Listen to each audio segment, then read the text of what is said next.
Vamos abrir a palavra de Deus em Romanos, capítulo 1.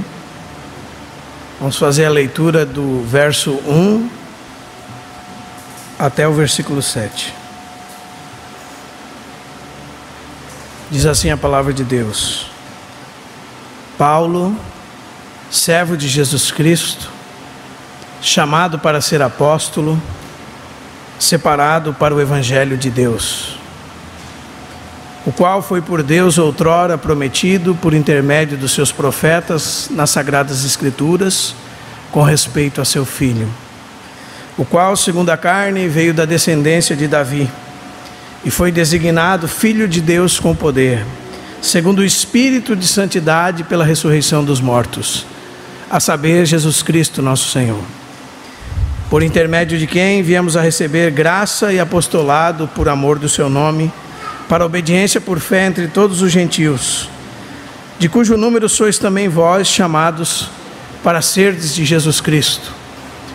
A todos os amados de Deus que estáis em Roma, chamados para serdes santos, graça a vós outros e paz, da parte de Deus nosso Pai e do Senhor Jesus Cristo. Irmãos, gostaria de que meditássemos juntos sobre esses versículos, sobre o tema, o mensageiro, a mensagem e os receptores ou os destinatários. Essa é a introdução da carta aos Romanos, a saudação de Paulo da carta aos Romanos. E nós temos essa carta pela divina providência de Deus. No verso 13, Paulo diz que muitas vezes ele se propôs de ter com eles, mas tinha sido até aquele momento impedido. E porque ele foi impedido de estar com eles, ele escreveu uma carta para eles. Então, por divina providência, nós temos às nossas mãos a carta que Paulo escreveu aos Romanos. Paulo nunca esteve em Roma até esse momento. Por isso que essa carta é um tratado maravilhoso e sistemático, porque ele não estava procurando resolver nenhum tipo de problema.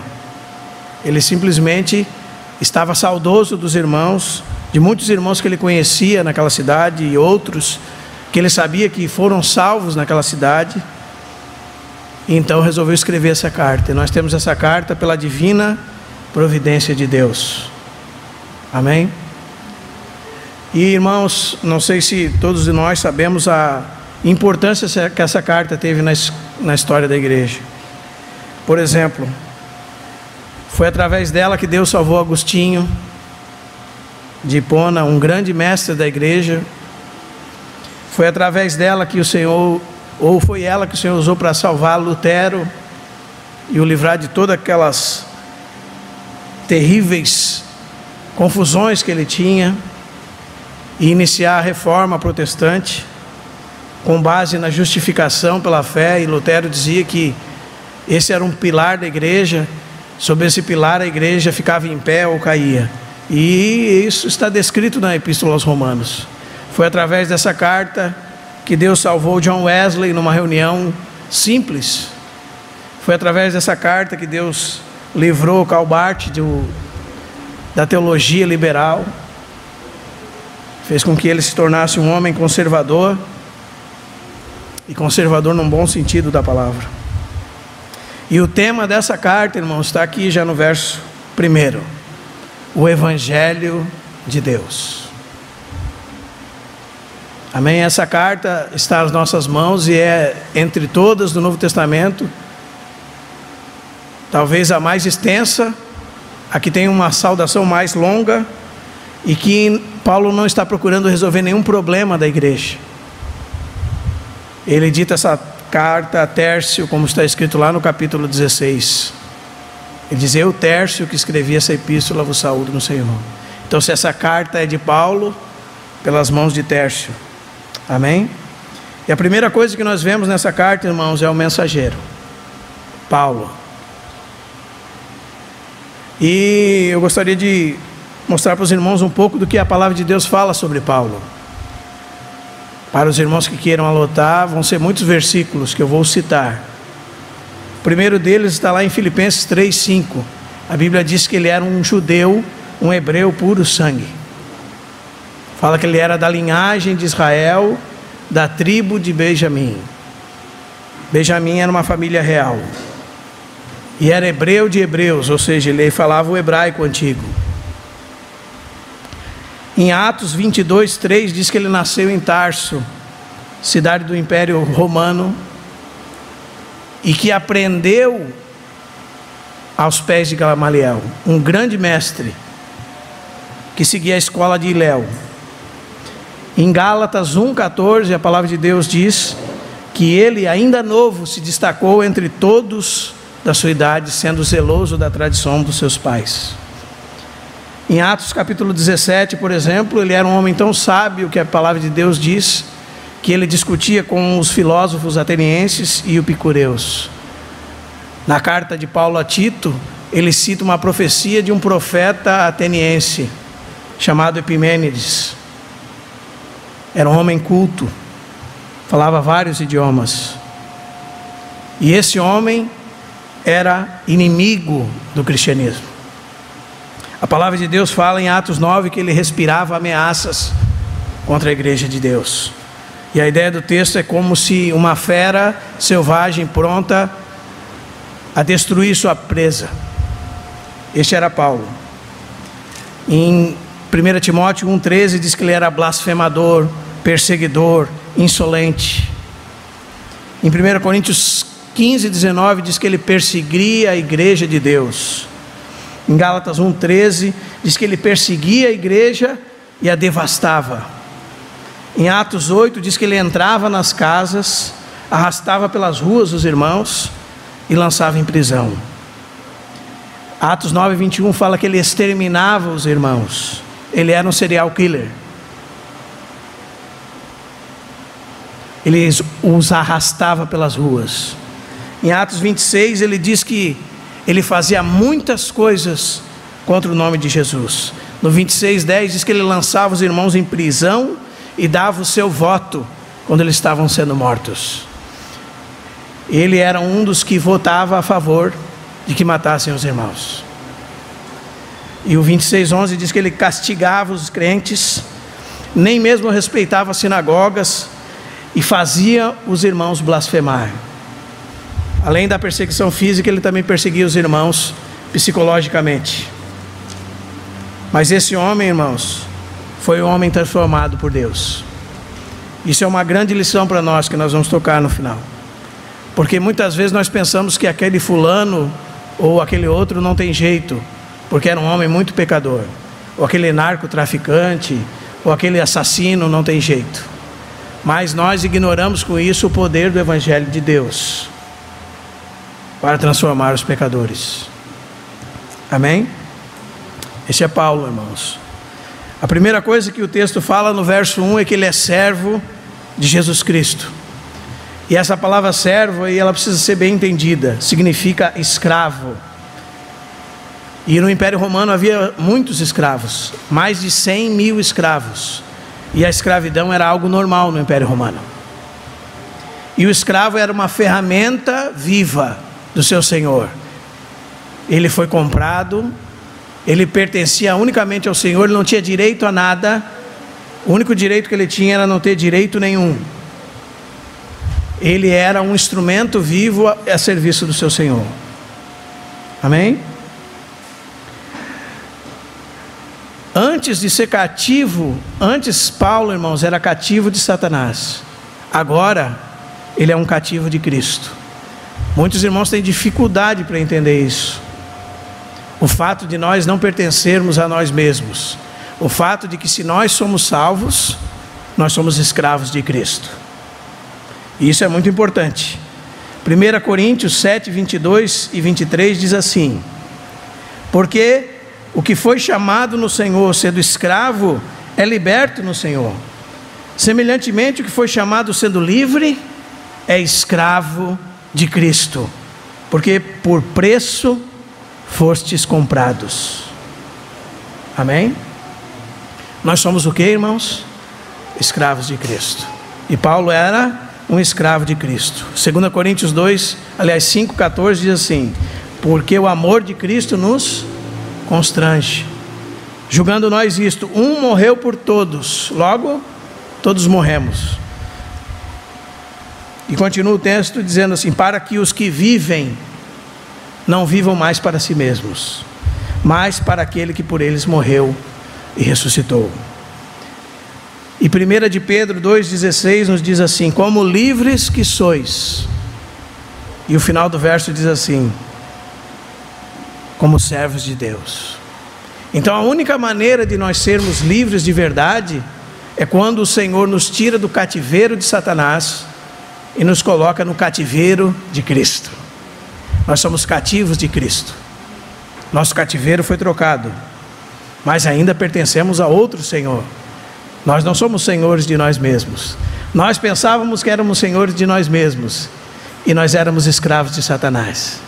Mas quando nós fomos libertos por Cristo, nós fomos libertos para servir a Cristo, como escravos de Cristo. E é isso que o texto começa dizendo: Paulo, servo de Jesus Cristo.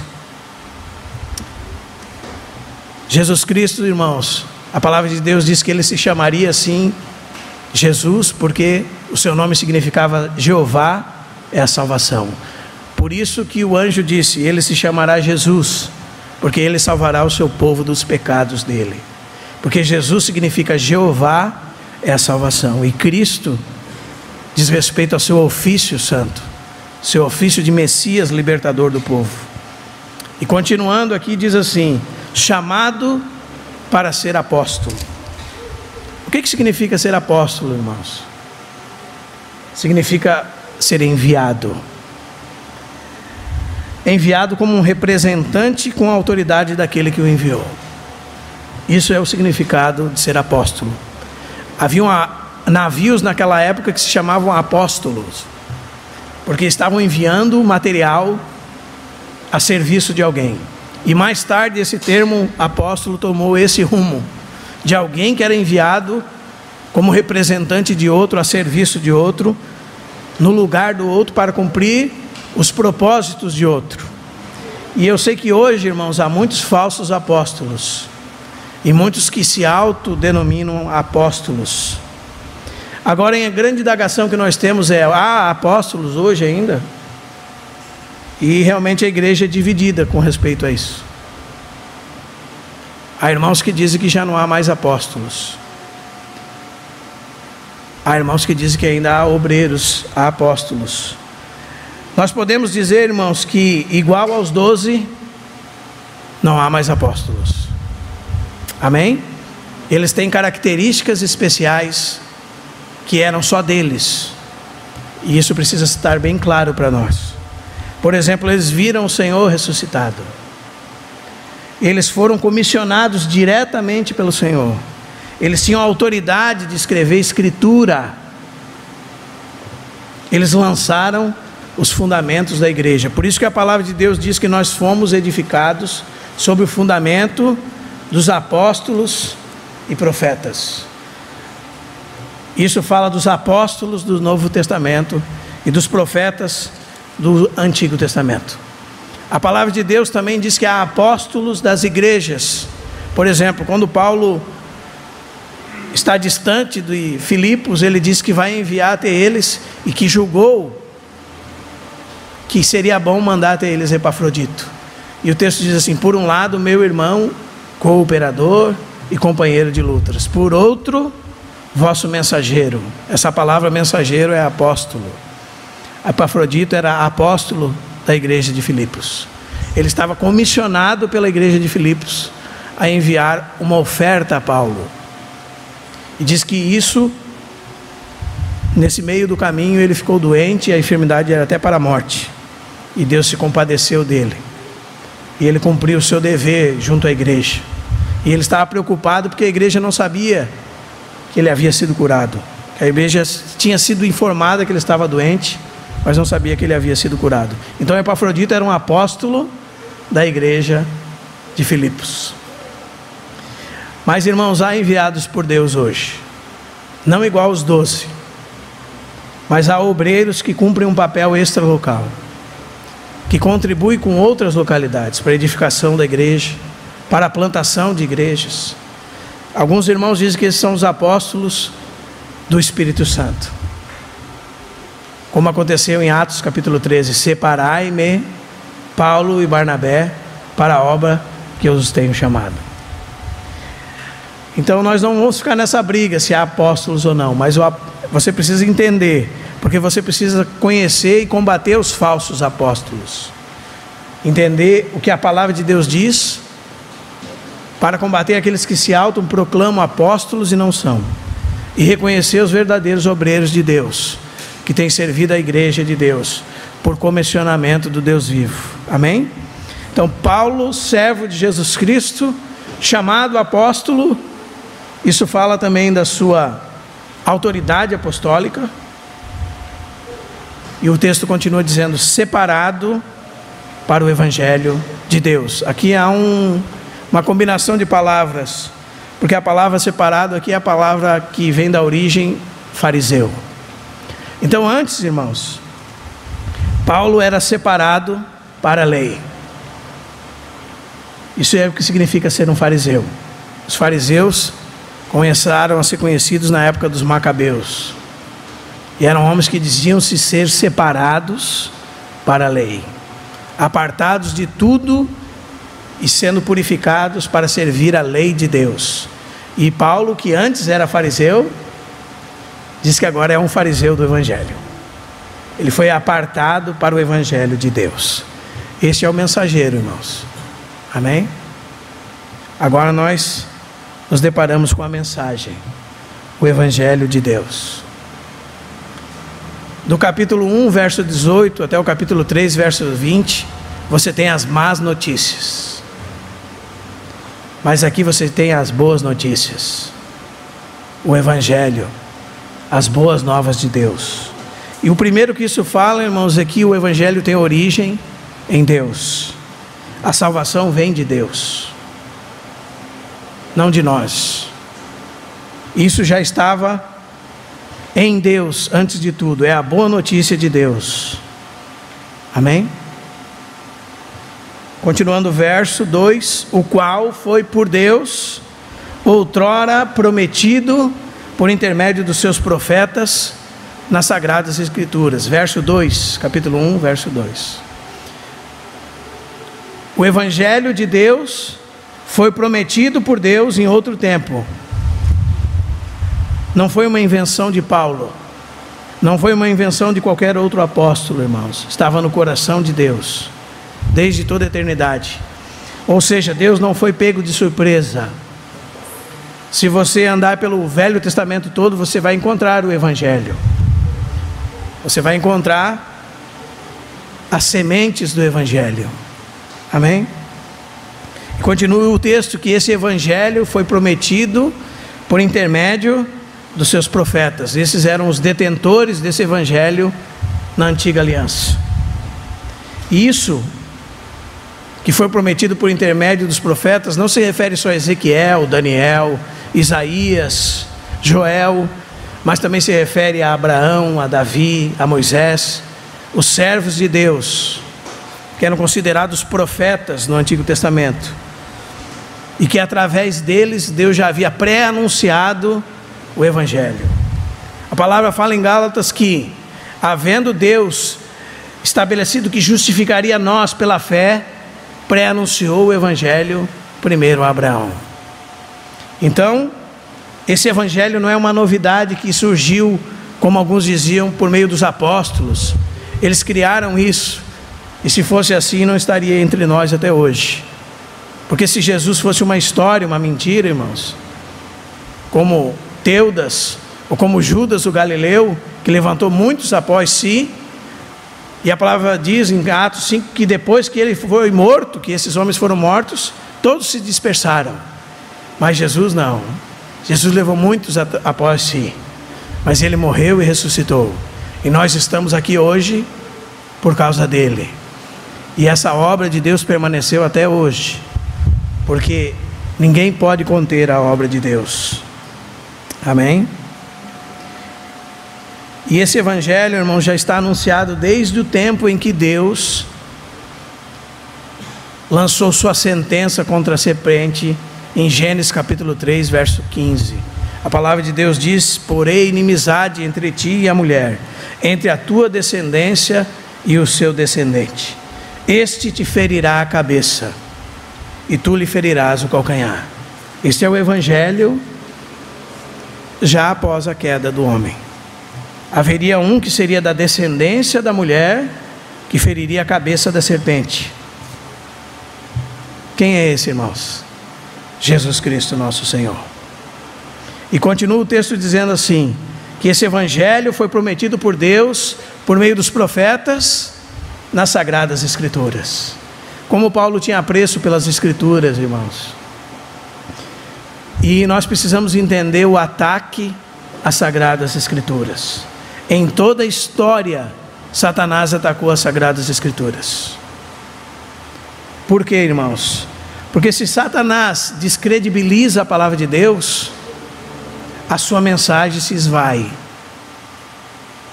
A palavra de Deus é como a sopa, a Bíblia é o prato. Se Satanás quebra o prato, a sopa vai embora. Então, à medida que ele descredibiliza a palavra de Deus, a mensagem se esvai. Então, qual é o que Satanás faz? Ele coloca em prova a palavra de Deus. Ele coloca em dúvida no coração dos homens a palavra de Deus. Certo escritor, certo professor de seminário chegou nos últimos dias de aula com a sua Bíblia, fechou sua Bíblia, abriu a porta da sala, colocou a Bíblia para escorar a porta da sala e disse: essa Bíblia vai ficar ali, porque é só para isso que ela serve. Porque eles não creem que ela é a palavra de Deus, muitos. Eles não creem que ela é inspirada por Deus. Eles não creem que ela é inerrante, infalível. Eles não creem nisso. Mas para Paulo, a palavra de Deus são as sagradas letras. Amém? E isso nos diz muito, irmãos. Isso nos fala que o Novo Testamento já estava latente dentro do Velho Testamento. E ele sempre nos empurra para o Velho Testamento. E o Velho Testamento sempre está patente dentro do Novo Testamento. Aquilo que o Novo Testamento, no Velho Testamento está implícito, o Velho no Novo está explícito. E um lança luz sobre o outro, e um necessita do outro. Amém? Essas são as Sagradas Escrituras. O Evangelho de Deus foi prometido desde os tempos eternos e foi divulgado pelos profetas nas suas Sagradas Escrituras. E qual é o conteúdo desse Evangelho, irmãos? Se você lesse o verso 1, pulasse o verso 2 e lesse o verso 3, já estaria a sua resposta aí. A Bíblia diz que Paulo foi separado para o Evangelho de Deus. Pule o verso 2, leia o 3. Com respeito ao seu Filho. O Evangelho de Deus é Jesus Cristo. O conteúdo do Evangelho é a pessoa de Cristo. O Evangelho não se restringe a normas, regras, ensino morais ou algo que ganhamos. O Evangelho é uma pessoa. O Evangelho fala de Jesus Cristo. Qual é a boa nova de Deus para os homens? Jesus Cristo. E isso é muito importante, irmãos, porque muitas vezes nós particularizamos algumas partes da palavra de Deus, nós estabelecemos um conceito particular daquela parte da palavra de Deus, tentamos cumprir e esquecemos de Jesus Cristo. Então a palavra de Deus diz que nós somos justificados, e sobre nós foi imputada a justiça de Deus, mas a justiça de Deus que habita em Jesus Cristo. Então, um irmão do passado, meditando como poderia ser mais justo diante de Deus, ouviu do Espírito de Deus no seu interior dizer assim: a sua justiça está nos céus. Porque a justiça nossa está sentada à destra de Deus. Então nós não podemos pensar que as coisas que Deus nos deu foram separadas de Cristo, irmãos.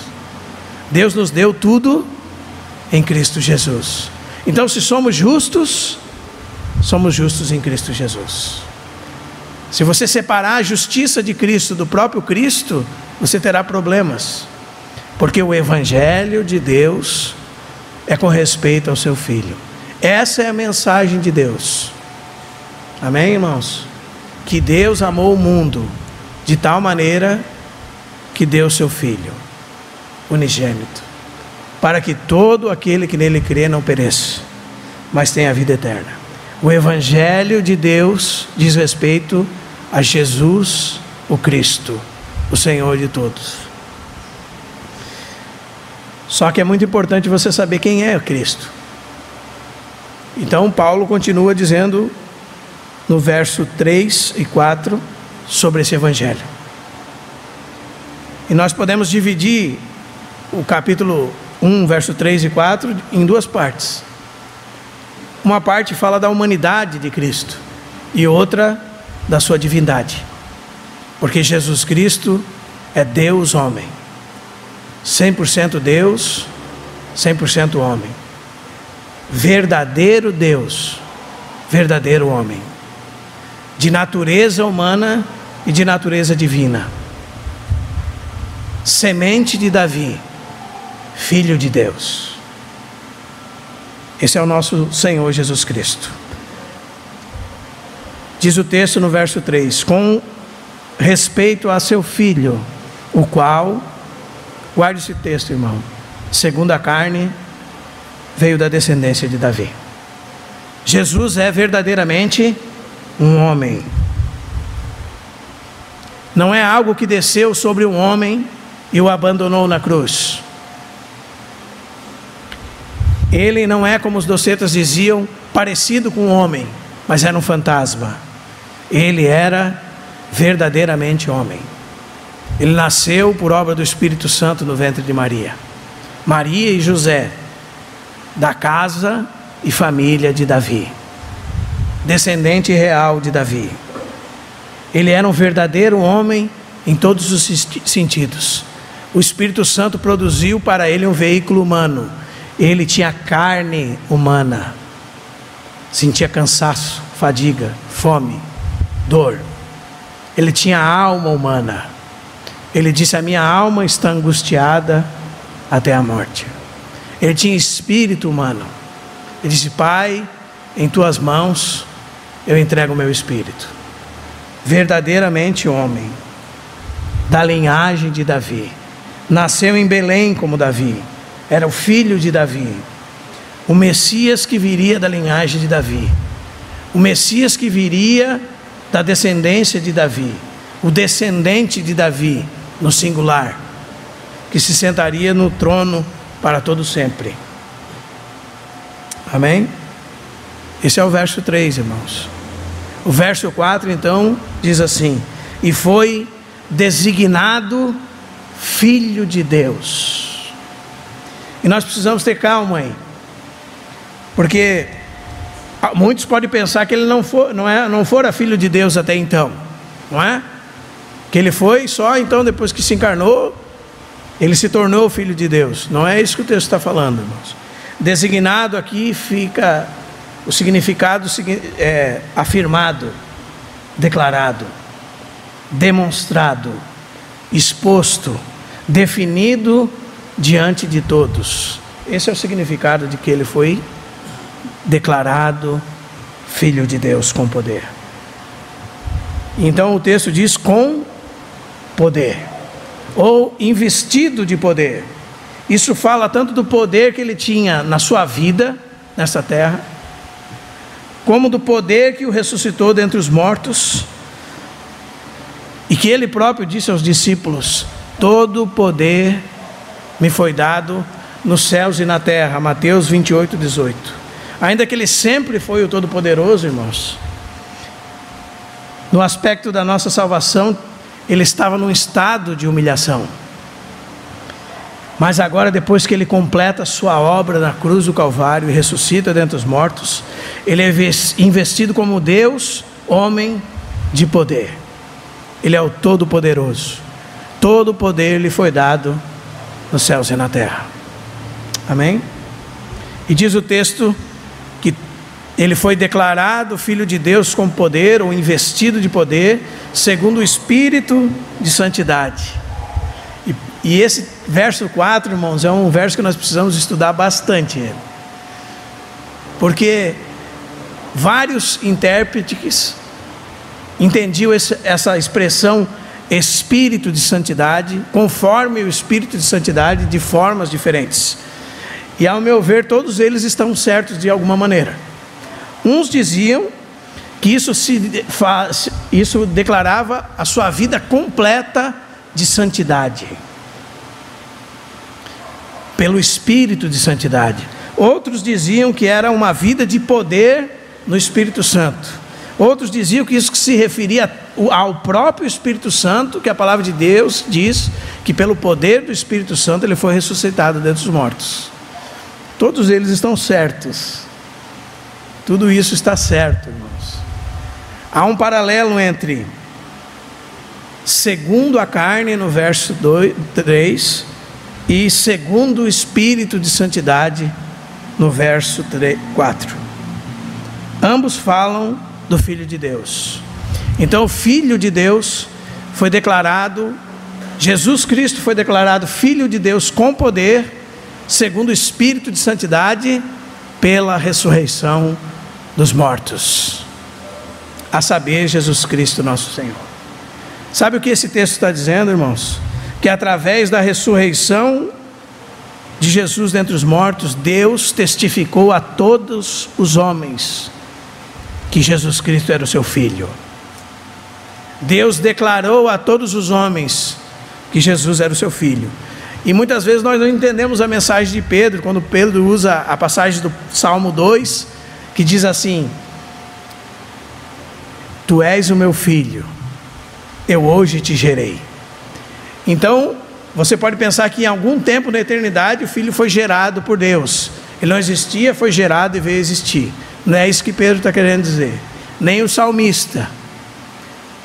O que Pedro está querendo dizer, e o salmista no Salmo 2 está querendo dizer, irmãos, é que Jesus Cristo foi declarado Filho de Deus pelo exercício público de um poder verdadeiramente celestial, ou seja, o poder do Espírito Santo. E isso ficou evidente na ressurreição dele dentre os mortos. Quando Jesus Cristo ressuscitou dentre os mortos, foi declarado a todo mundo que Jesus Cristo é o Filho de Deus. Por isso em Atos 17, Paulo fala que Deus deu fé a todos os homens, ressuscitando a Cristo dentre os mortos. E o texto significa que Deus afirmou diante de todos os homens essa verdade, que Jesus é o Filho de Deus, ressuscitando dentre os mortos. Então quando o salmista diz: Tu és o meu filho, eu hoje te gerei. Gerar significa fazer conhecido. Guarde isso no seu coração. Quando o salmista diz assim: Tu és o meu filho, eu hoje te gerei, e Pedro conecta isso à ressurreição de Cristo, é porque Pedro entendia o que o salmista estava dizendo: Tu és o meu filho, eu hoje te faço conhecido de todos. É aquela cerimônia em que o pai apresenta o filho diante de todos e diz: Esse é o meu filho, totalmente igual a mim, ele me representa, o que ele disser eu digo, o que ele fazer é o que eu faço, ele é um comigo, ele é o meu filho, e eu reconheço ele diante de todos.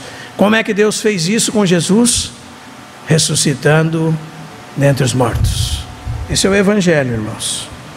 E a palavra de Deus diz que esse Cristo, da linhagem de Davi segundo a carne, sua humanidade, e que foi declarado Filho de Deus como poder, segundo o Espírito de Santidade pela ressurreição dos mortos, este é o Senhor de tudo.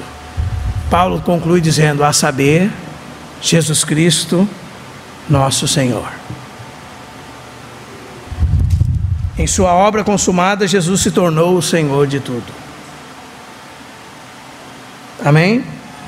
Irmãos, veja só, o verso 3 e 4 é uma síntese do Evangelho, da humanidade de Cristo, da divindade de Cristo, da sua morte, da sua vida de santidade, do seu poder, da sua ressurreição, do derramamento do Espírito Santo.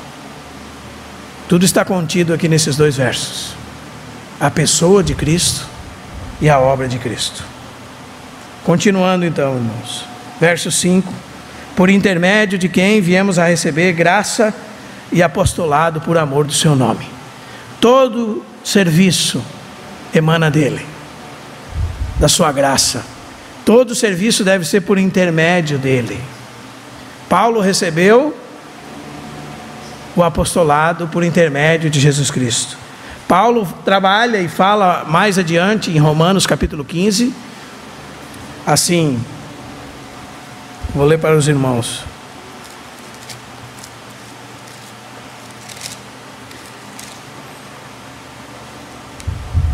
Capítulo 15, verso 17: tenho, pois, motivo de gloriar-me em Cristo Jesus nas coisas concernentes a Deus.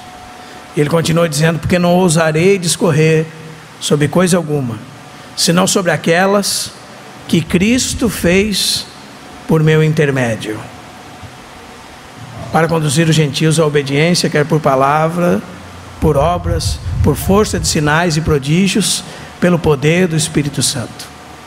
Quem que fez por intermédio de Paulo, irmãos? Porque por intermédio de Cristo ele recebeu graça e apostolado.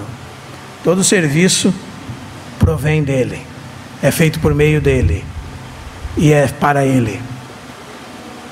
E continua dizendo, irmãos: por intermédio de quem viemos a receber graça e apostolado por amor do seu nome, para a obediência por fé entre todos os gentios. Os gentios são todos os que não são judeus. Naquela época o mundo era dividido entre judeus e o resto das nações. Amém? E outra coisa que esse texto nos diz é: a fé emana, aliás, a obediência emana da fé. Fé sem obediência não é fé. Nós podemos dizer que esse texto significa a obediência que procede da fé. Ou seja, o Evangelho é a mensagem para trazer os homens à obediência de Deus. E essa obediência emana da fé. A mensagem não deve ser aceita somente pela nossa mente, irmãos. Deve fazer parte da nossa existência. Tudo deve brotar da fé, em obediência a Deus. Por isso que Tiago fala que a fé sem o trabalho é inoperante. Porque não há fé sem serviço. Toda obediência emana da fé. E se não há obediência, não há fé. Então veja que interessante. Paulo foi chamado a proclamar o Evangelho de Jesus Cristo. E o Evangelho chama os homens ao que, irmãos? A obediência. Ah, irmão, eu pensei que o Evangelho chamava os homens a Cristo. Sim, para Ele ser Senhor das nossas vidas e para obedecermos a Ele. E nós não podemos dizer Senhor, Senhor e não fazer o que Ele manda. A fé, ela subentende que há obediência a Cristo. Amém, irmãos? A obediência procede da fé. Esse é o Evangelho, irmãos. E a terceira parte nós temos os destinatários, de cujo número sois também vós, chamados para serdes de Jesus Cristo. Vós, os romanos. Primeiro, que esse versículo nos fala que nós somos propriedade exclusiva de Cristo. Amém? Nós somos chamados para ser do quê? De Jesus Cristo. Nós fomos comprados, regenerados, habitados pelo Espírito Santo. E agora Cristo é o nosso dono.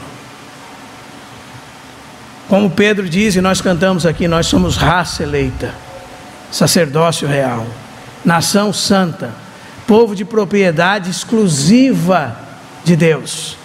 Nós somos chamados para sermos de Jesus Cristo. Nós não somos chamados para sermos do mundo. Nós não somos chamados para sermos de alguém. Nós não somos chamados para sermos servos do pecado.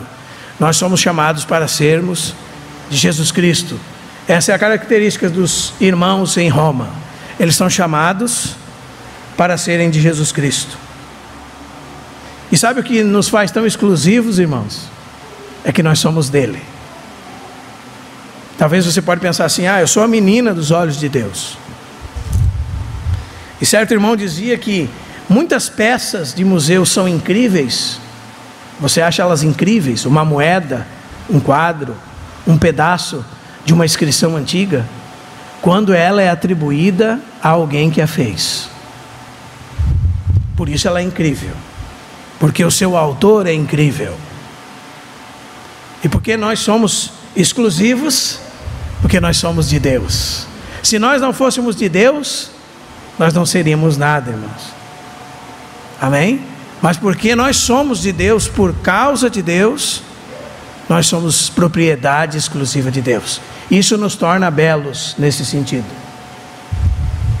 Amém? Porque somos de Deus.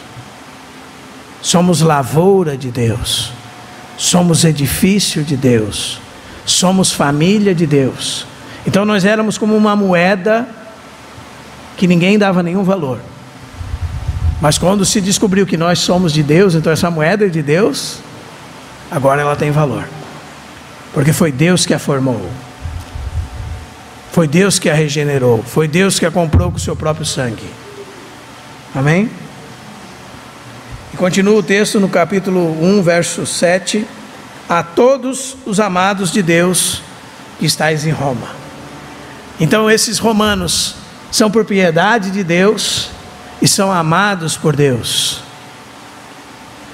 Irmãos, nós devemos lembrar todos os dias que somos amados por Deus. E não somos amados depois que Ele nos salvou.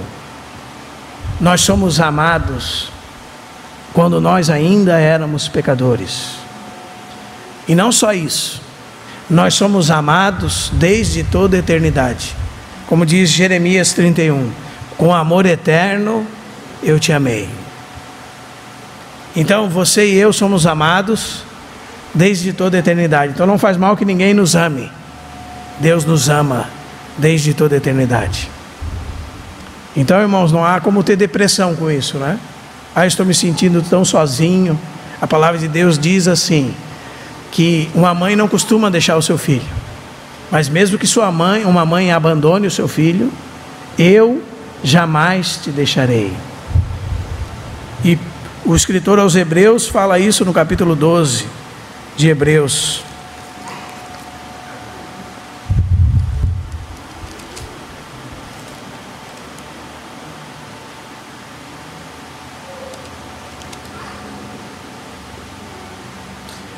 Aliás, capítulo 13, verso 5.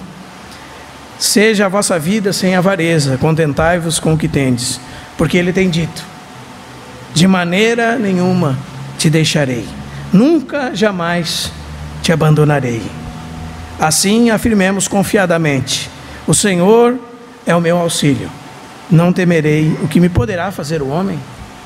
O Senhor nos amou, somos amados e cuidados por Ele. A todos os amados de Deus que estáis em Roma, não só chamados, não só amados, amém, irmãos? Mas também chamados para sermos santos. Sabe o que significa isso, irmão?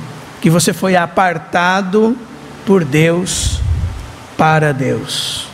Você foi separado por Deus para pertencer a Ele. Significa que nós somos santos em virtude de termos sido chamados. Não é porque nós somos chamados para ser santos unicamente, mas nós somos santos porque fomos chamados. Fomos apartados por Deus. Ou seja, o Espírito Santo nos chamou e nos fez cônscios da nossa culpabilidade. Então nós começamos a entender a carência que nós tínhamos de Cristo. E aceitamos o Senhor como nosso Senhor e nosso Salvador. E tivemos as nossas vidas separadas para vivermos uma vida para a glória de Deus. Somos chamados para sermos santos. E a santidade, irmãos, tem dois aspectos na palavra de Deus. Porque amanhã eu posso encontrar você na rua e dizer assim: ô irmão, paz santo. Olhar para o Juarez e dizer: paz santo.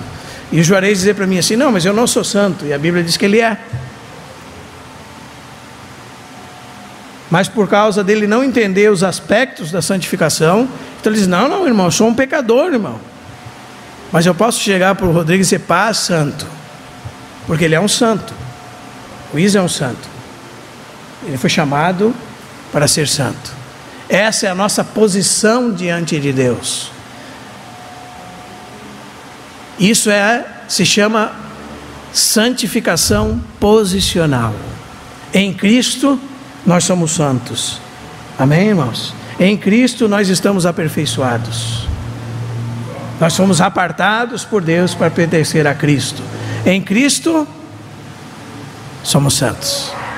Mas uma segunda verdade, irmãos, é que em Cristo somos santos e também nós estamos sendo santificados. Nós somos chamados para sermos como nosso Pai Celestial. Sede santos, como santo é o vosso Pai Celestial. Isso se chama santificação processual. O trabalhar do Espírito Santo na nossa vida, a cada dia, pelo caminho da cruz, pelo caminho da palavra, pelo caminho da oração, nos conformando à imagem de Cristo. Esse caminho chama-se santificação. Essa é uma santificação processual. É o processo da salvação das nossas almas nesse tempo. Então nós somos santos? Somos. E nós estamos sendo santificados? Também estamos. Somos chamados santos e estamos sendo santificados. Amém? Eu gostaria de chamar a atenção dos irmãos para mais uma coisa com respeito ao chamado. Você vai encontrar aqui 3 expressões. No capítulo 1, verso 6, a palavra de Deus diz que você é chamado para ser de Jesus Cristo. No capítulo 1, verso 7, diz que você é chamado para ser santo. E no capítulo 1, verso 1, diz que Paulo foi chamado para ser apóstolo. Aqui você tem uma sequência que você pode combinar, irmãos. Primeiro, você é chamado para ser de Jesus Cristo. E você é propriedade dele. Segundo, você é chamado para ser santo. E o Espírito Santo está processando essa realidade de Cristo na sua vida. E você está se tornando semelhante a Cristo. E terceiro, então, você é chamado para servir. Não podemos pular essa etapa. O ser é mais importante do que o fazer. Você ser é mais importante do que você fazer. Você é chamado para ser de Jesus Cristo. Você é chamado para ser santo. Você é chamado para servir. Muitos de nós queremos já servir. Mas quanto de Cristo nós temos é importante saber, irmãos. Porque isso é uma prerrogativa para servir. Porque se o serviço é através do Espírito, na manifestação do próprio Cristo, então nós temos que estar manifestando a vida de Cristo em realidade. Não só servindo, mas Cristo servindo a igreja através de nós. Somos chamados para ser de Jesus Cristo. Chamados para ser semelhantes a Cristo. Então chamados para servir. Amém? Graça e paz a vós outros, da parte de Deus, nosso Pai, e do Senhor Jesus Cristo. A graça é Deus se dando a você. Irmão, a graça não é o favor imerecido de Deus? Sim, esse é o aspecto do meio. Primeiro é Deus se dando a você. Como você não merece a Deus, isso é um favor imerecido. Mas a graça é o próprio Deus entregando suas riquezas, a sua pessoa a você. E o resultado da graça é paz.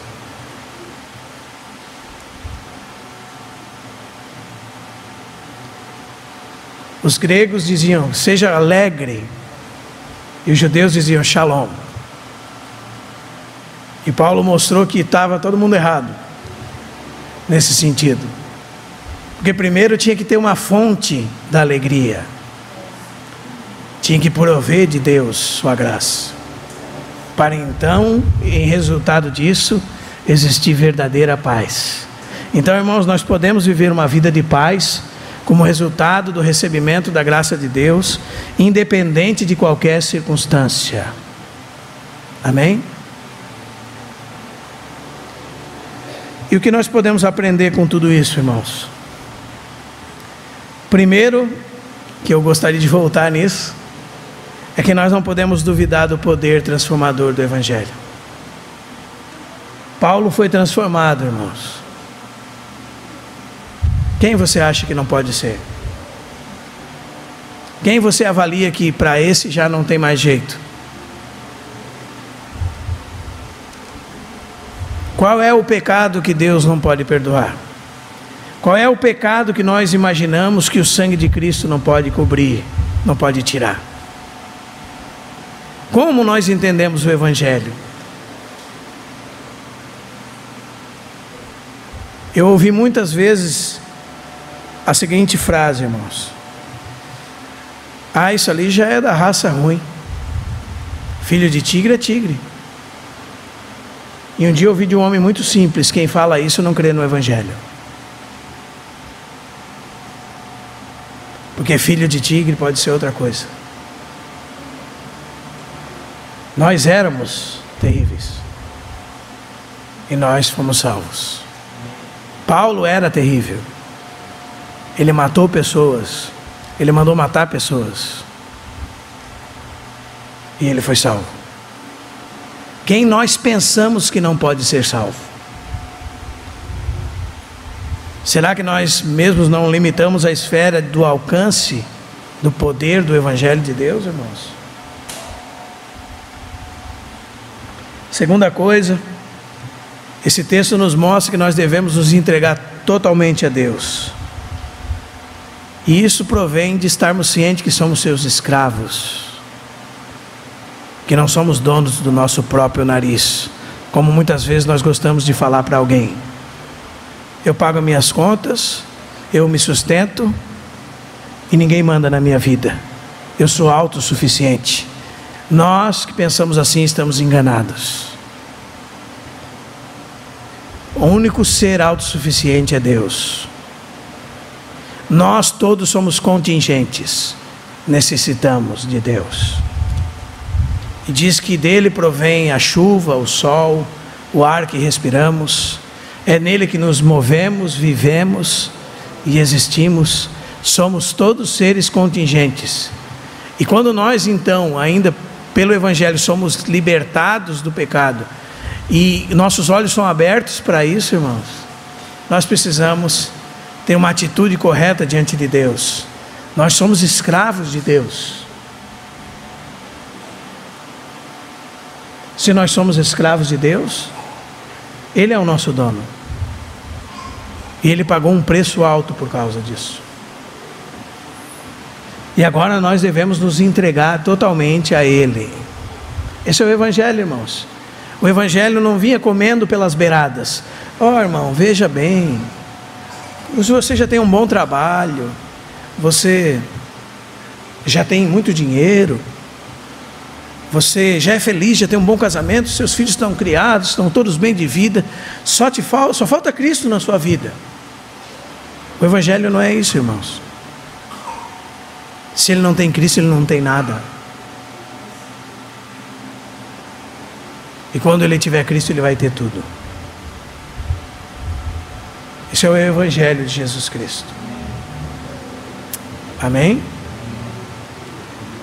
E ele foi chamado para ser um escravo de Cristo.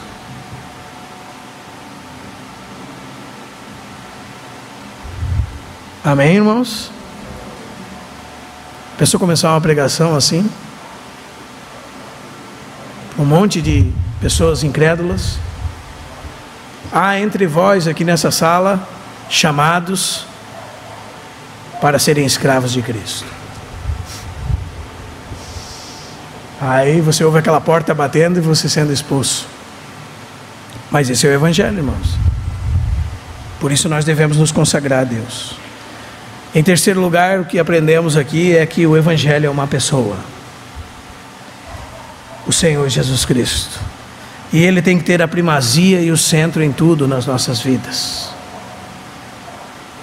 Tudo tem que provir dEle, ser feito por meio dEle e para Ele. Veja que regra de conduta de vida, irmãos. Dele, por meio dEle e para Ele. Ponto. Aí está incluído tudo que fazemos, pensamos, nos movemos, todas as nossas atitudes, tudo nessa vida. O Evangelho é uma pessoa. Nós recebemos o Evangelho, então nós recebemos esse Senhor. Amém? E agora nossa vida é para ser vivida pela essa novidade de vida. A vida que recebemos, a nova vida em Cristo. Amém? Em quarto lugar, o que aprendemos é que a nossa fé envolve obediência. Não envolve somente processos mentais. Eu entendi isso que o irmão está falando, eu concordo contigo, irmão. A minha mente, ela está alinhada com a sua mente. Eu realmente concordo com tudo que você está falando. Não é isso que o Evangelho faz. O Evangelho move a nossa vontade, a nossa mente e a nossa vontade. Amém, irmãos? A verdadeira sabedoria é a mente em subserviência da vontade. A mente serva da vontade e essa vontade submetida à vontade de Deus. Não são processos mentais. A fé envolve obediência.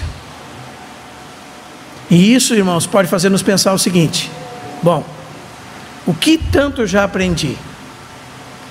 E o que eu pratico daquilo que aprendi? Nós que estamos estudando na sexta-feira sobre interpretar a palavra de Deus, nós estamos falando sobre observar, interpretar, correlacionar e irmãos, aplicar. Se a Bíblia não tem aplicação em nós, irmãos, nós somos desobedientes à palavra de Deus. Tudo que a Bíblia diz deve haver aplicação em nossa vida. Amém? E em quinto lugar e último, nós somos de Jesus Cristo. Somos amados. Somos santos. Recebemos graça e em decorrência disso podemos ter paz e segurança em Deus, independente de todas as circunstâncias. E é isso que eu gostaria de meditar com os irmãos nessa noite. Amém?